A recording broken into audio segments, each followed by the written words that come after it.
ప్రధానమంత్రి నరేంద్ర మోదీ మొట్టమొదటిసారిగా ఓ పాడ్కాస్ట్ ఇంటర్వ్యూలో పాల్గొనడం జరిగింది.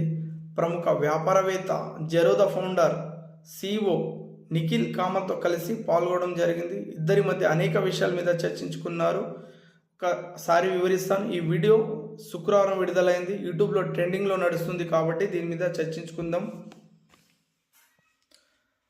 నిఖిల్ కామత్ అడిగిన ప్రశ్నకు కొన్ని ఆసక్తికరమైన సమాధానం ఇచ్చాడు మోడీ గారు. రాజకీయాల్లోకి రావాలనుకే యువతకు మీరిచ్చే సూచన ఏమిటన్న నిఖిల్ కామత్ ప్రశ్నకు ప్రధాని మోదీ గారు, రాజనీతి కలిగిన వ్యక్తులు రాజకీయాలు రావాల్సిన అవసరం ఎంతైనా ఉంది.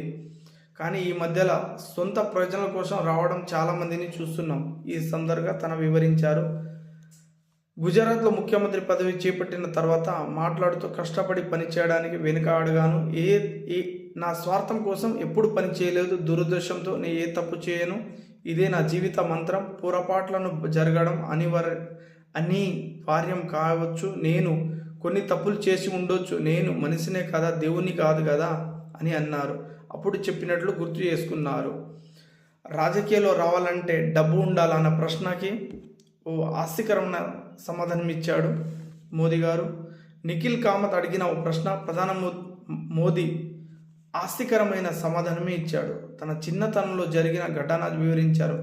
మా ఊరిలో ఒక మంచి నేత్ర వైద్యుడు ఉండేవారు. తన దగ్గర వచ్చే వారిని ఎంతో ప్రేమగా జాగ్రత్తగా చూసుకునేవాడు. ఓసారి ఆయన ఎన్నికలో స్వతంత్ర అభ్యర్థిగా పోటీ చేయాలనుకున్నాడు.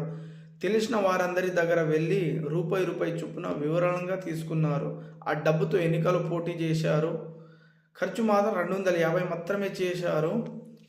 ఆ ఎన్నికల్లో ఆ నేత ఘనంగా విజయం సాధించాడు అని మోదీ వివరించారు. సమాజంలో వాస్తవిక అంగీకరించదు అనేది నిజం కాదు.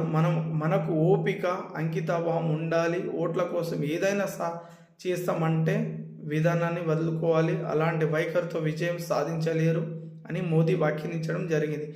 ఏ రంగంలో అయినా మనిషి అభివృద్ధి సాధించాలనుకుంటే కంఫర్ట్ జోన్లోకి వెళ్ళి బయటికి రావాలి. ఉండిపోకూడదు. రిస్క్ తీసుకునే మానసత్వం ఉండాలని మోదీ గారు వివరించారు.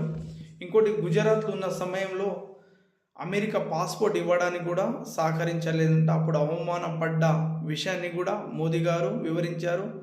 ఇప్పుడేమో భారతదేశం సైడ్ మన చూపులు ఇండియా సైడ్ అనేక దేశాలు చూస్తున్నాయి. ఏదో రోజు వస్తుందని 2005లోనే వివరించారంట. ఆ మాట మళ్ళీ గుర్తు చేసుకున్నారు ప్రధానమంత్రి మోదీ గారు.